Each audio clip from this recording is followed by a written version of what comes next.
Let's get started at blazing speed. Selected problems 46 through 60, test 68, C math.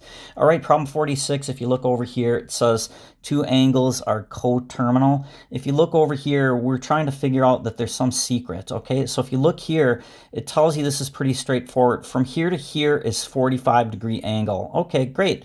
But then this is a little bit weird.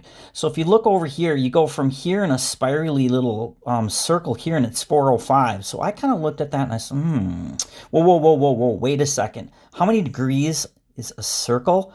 360. So then I said, if we go all the way around, right, to here, that would be 360, and then it looks like they just kind of continued around even further. So 360 plus 45, that is what is going to give you 405. All right, with that information, what we did then is we come down over here and they ask you, all right, so now we have 30-degree angle instead of 45. So what does that mean? That means we still have 360 all the way around plus an additional 30 degrees. So 360 plus 30 will give you 390. Go ahead and take a look at this if you need a little further information. All right, when we come down over here, it's problem number 48 is the next one that we're going to do, and this is what's called the wizard's ruler. Here is your bubble sheet here, and what we'll do is we'll simply make a ruler off of the known value. Here it tells us that we have the airport 200 miles from Fairhaven to Locksboro. Here it is, here to here. So what I did is I simply came over here and I made a ruler off the side of my paper. All right, so here's Fairhaven to Locksboro. That's 200. Then I divided the ruler in half. That's 100. I divided that again. That's 50. And then that's going to be our 25 and so forth. All right, now first thing that I did is I came over here. The question is asking me Locksboro east to Fairhaven. So Locksboro and Fairhaven.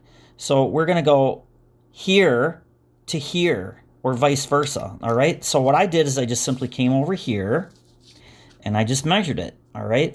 So from here to here is roughly 50. Now the ruler is not long enough, so I simply dragged it over a little further. All right. Then I went from here to here, 50, and that's 25. 50 and 25 is 75, and then it looks like I slide it over just a little bit more, and it's probably like 12. 75, 85, 87. That's roughly what I just did, and lo and behold, that's the only answer choice even close to it. The other possible choice that you can come up with is answer choice G. F is going to be the answer just by simply making a ruler off of the known value. Remember, they're going to ask you an unknown value. You can make a ruler and get an approximation. So that's problem number 48. Zapping through, let's go ahead and take a look at the next page, and it's problem number 49. Skip that one. Let's go ahead and take a look at problem number 50. Okay, 50, if you look over here, we're asked what the shaded region of this is. Okay, so we know we have this rectangle on the inside. It looks like the rectangle is 8 inches long. So the area for the square is 8 times 8 or 64. Now, here's what I did. There's a bunch of different ways to do it, but this is kind of what I was thinking. I know that if I find the area of a circle, that's the formula, pi r squared, all right? I know that from here to here is half of that line, which is one of the legs. So this is going to be the radius of 4. So I simply came over here and said area equals pi 4 squared or 16 pi. Converted that to 50, all right? So we have 50 degrees for the whole area. This looks like it's 1/4. So 1/4 of the circle, which is 50.24, that gives me roughly 12.56 for that area. You with me? All right. Now, then what I did is I said, well, there's 1, 2, there's 3, there's 4 areas there. 12.46, I went ahead and multiplied it up again to get back again 50.24. All right. That will give me all of the yellow regions if we were to color those in, and that would give us 50.24. Okay, so then what I did is I said, okay, so the full area is going to be 8 times 8 for the rectangular square. And so I went, that's 8 times 8 is 64. And then I subtracted it from these sectors here, which we know is 50.24. So 64 minus 50.24 gives you 13.8. That's going to give you answer choice K. Let's go ahead and take a look at problem 51. Problem 51, I call it wizard's logic. First thing you do here, it looks like we have P units, X units. Math is supposed to be numbers, not letters. So we can simply substitute those things out. Now it tells us P is the perimeter. So what I did is instead of starting with the P and just guessing a number there, I made it easier by looking at the length and the width. Over here, it tells us that the length is going to be X plus something. So I just came over here and I said, let's go like this. Let's pick a general number for the width. I chose 6.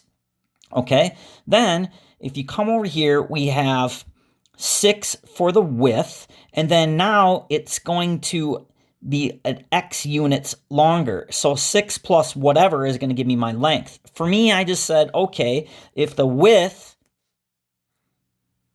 of this is going to be 6, then here we're going to have 6 plus X. Now, I just chose a random number for X. For me, I chose 4. So 6 plus 4 is going to give me 10. All right, makes sense? So when you come back over here, you're going to see we have 2 lengths, okay? So 10 and 10. And then we have 2 widths, 6 and 6. 10, 20, 32. That will give us 32 for our perimeter. You with me?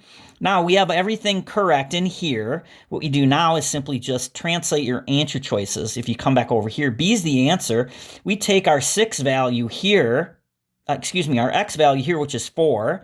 So 4 equals, and then P we said was 32. 4 equals 32 divided by 2 minus 2 times 6.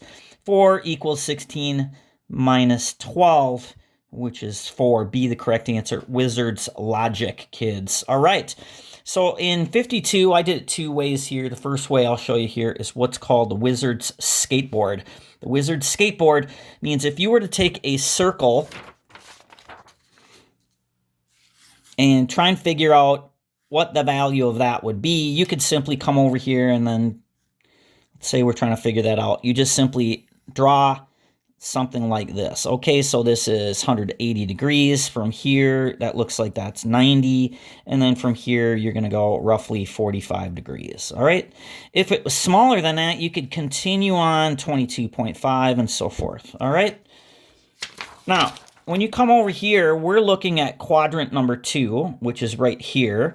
And if we were to simply come over here and acknowledge the fact that, first of all, we're in the negative region, and second of all, you look like we have from here to here is 90 degrees. Then, if we were to just simply, at the pivotal point here, divide this 90-degree angle out, you see that it's roughly half of 45. So say 22 or 23 degrees, okay? So on your calculator, just go in and type in cosine 23 degrees. Remember, from here to here, kids, is going to be 90 degrees. We divided it out here, so this would be 45, and then that looks like roughly half of 45, which is 22.5 or 23, something like that, okay? So on your calculator, type in cosine 23 degrees, and you're going to get roughly 9.24.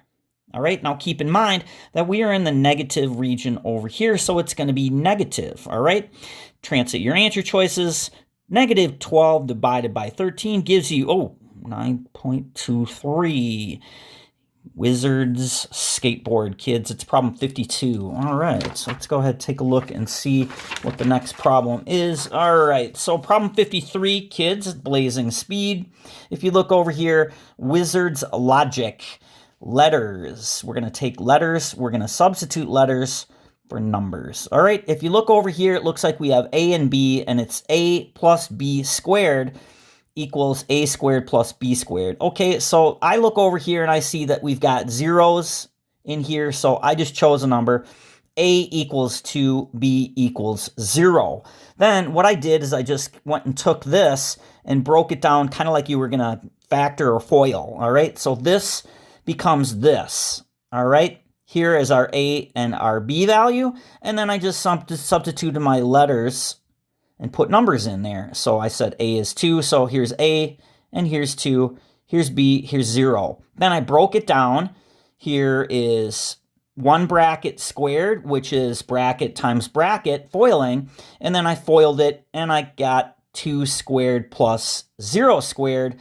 You go ahead and do that. It looks like it's 4 plus 0 plus 0 plus 0, or 4 plus 0, so you know that we're going to need to have a 0 in there. Answer choice A for problem 53. It's Wizard's logic, kids. All right, 54, I did something a little bit different here.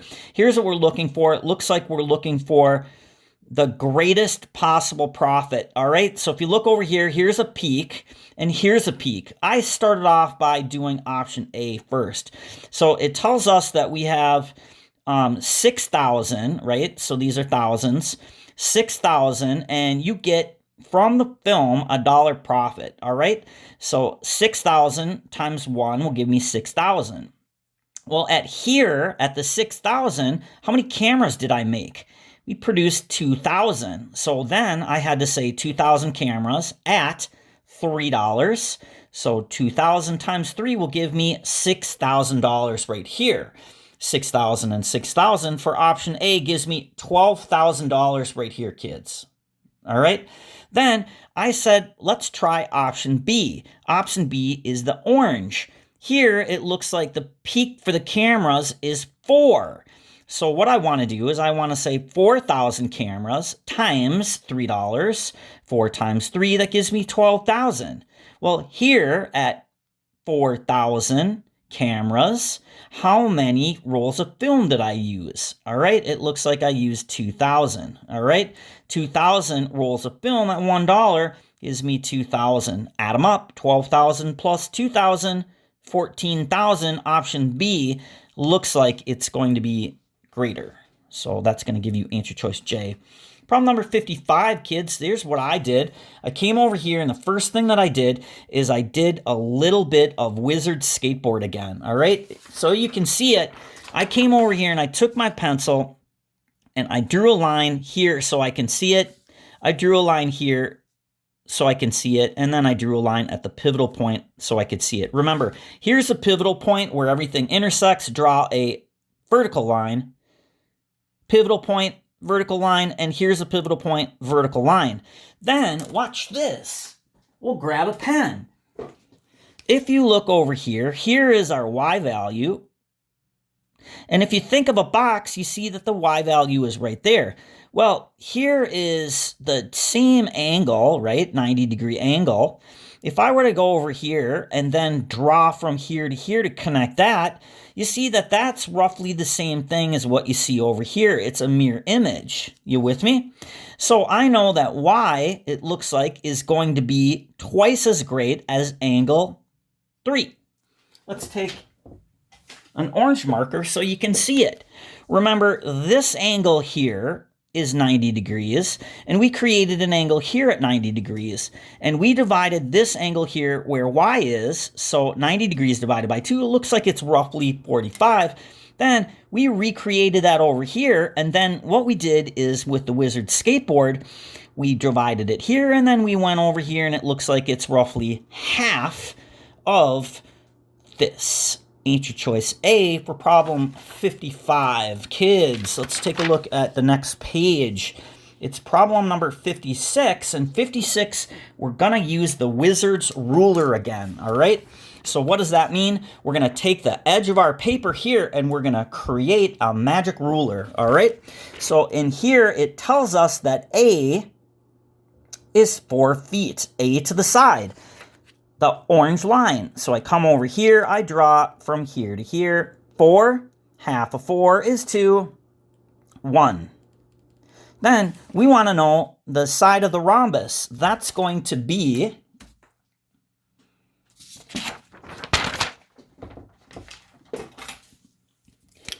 the rhombus here. All right, so we simply take our ruler and measure it.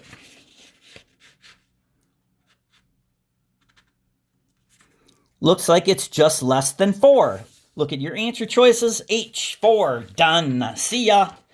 And let's take a look at the last question here. It's practice problem number 58. It's going to be Wizard's logic again. Remember, kids, wizards say that math is supposed to be numbers, not letters.